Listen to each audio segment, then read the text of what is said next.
Gulf කලාපයේ යුද්ධය නරක අතට හැරෙන සිද්ධියක් මීට සුළු මොහොතකට පෙර ජාත්‍යන්තර මාධ්‍ය වාර්තා කළා. ඒ තමයි ඉරාන නැවක් ඇමරිකන් නාවික හමුදාව විසින් පහර දී අල්ලාගත් පුවත. මේ සිද්ධියේ කතානායකයා ටෝස්කා නැමැති දැවැන්ත භාණ්ඩ ප්‍රවාහන නෞකාව හෙවත් කාගෝ වෙසල් එක.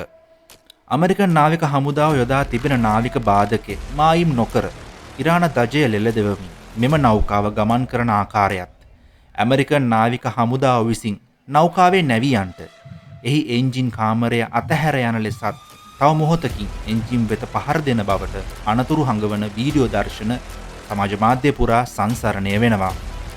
ඇමරිකන් ජනාධිපති ඩොනල්ඩ් ට්‍රම්ප් පවසන පරිදි පැය 6කට වැඩි කාලයක් පුරා අනතුරු හැඟවීම් නොතකා මෙම නෞකාව ගමන් කළ බව කියා සිටිනවා. කෙසේ වෙතත් අනතුරු හැඟීම් වලින් පසුව ටෝස්කා ඉරාන නෞකාවේ එන්ජින් කාමරයේ සිදුරු කරමින් එල්ල කරන ප්‍රහාරයෙන් එතෙක් වෙලා නොනවත්වා ඉදිරියට ඇදුන මෙම නෞකාව මහා මුහුද මැද නිසොල්මන් වෙනවා. නොසිතූ සිදුවීම් මාලාවක් දිගහැරෙන්නේ ඉන්පසුවයි. ඇමරිකන් නාවික හමුදාව සතු ප්‍රබලතම ප්‍රහාරක බලකායක් වන ඇමරිකන් මැරීන්ස් බැලුම් හෙලිකොප්ටර් භාවිතා කරමින් මෙම නෞකාව වෙත ගොඩ බසිමින් සිය යටතට මෙම නෞකාව ගැනීමට සමත් වී තිබෙනවා. දැන් තත්ත්වය ලේසි නැහැ. ඉරාන දජය සහිත නෞකාවක් ඇමරිකාව සිය යටතට අරගෙන අවසන්. මේ මුහුදු මංකොල්ල කෑමක් මෙසේ පවසන්නේ ඉරානය. ඉරාන විප්ලවීය හමුදාවද මේ වන විට ඊට සුදුසු ක්‍රියාමාර්ගවලට යොමු වන බව පවසා සිටිනවා.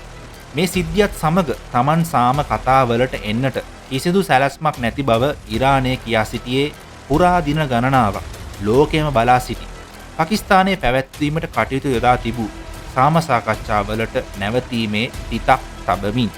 ඉතින් ඔයා හිතන්නේ මොකක්ද? ඉරානය කලාපයේ රැකවල්ලා සිටින ඇමරිකන් මිලිටරි ඒකකවලට හෝ නාවික බාධකයට කුඩු පට්ටම් වෙන්න පහර දෙයිද? නැත්නම් ඇමරිකාව මේ කරගන්න යන්නේ ඉල්ලගෙන කෑමක්? ඔයාගේ අදහස පහලින් කමෙන්ට් එකක් දාන්න අමතක කරන්න එපා. SL Fireball අපගේ YouTube channel එක subscribe කරන්න ආරාධනා.